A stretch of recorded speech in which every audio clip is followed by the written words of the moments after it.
بسم الله الرحمن الرحیم. السلام علیکم ګران کتونکو، زه عبدالله شیرین یو پیر بیا تاسو را تاسو په درن خدمت کې حاضر یم. امید در به ساتم چې تاسو ټول په خیر خیرت سره الله پاک نه دغه ارزو تمنا دا کم مشکلات کم ستونزې چې تر مخ دي الله پاک د خپل قدرتونو باندې حل کړي.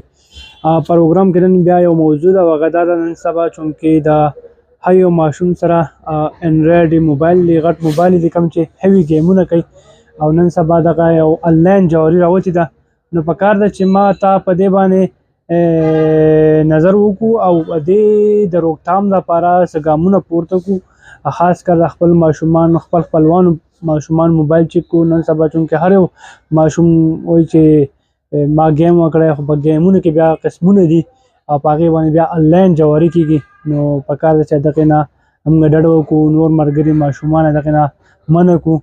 حالانکه دا یو جواري ده او هغه په فخر سره وایي چې لکه زه دا کوم او دې نه زه ارنینګ کوم، پیسې ګټم. نو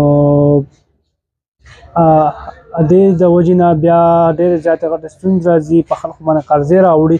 څه ماشومانو په دې باندې بیا خودکشي هم کړې ده په دې په وجه باندې. نو پکار ده چې موږ بیا وروسته افسوس کوو نه وخت نه مخکې د خپل ماشومانو چې کوم موبایل دی هغه چې کول پکار دی او دغه انلاین کومه جواري چې اوس روانه ده نن سبا ښه بې درېغه او غټ غټ پیجونه والا کسان دي، د هغې پروموشن هم کوي.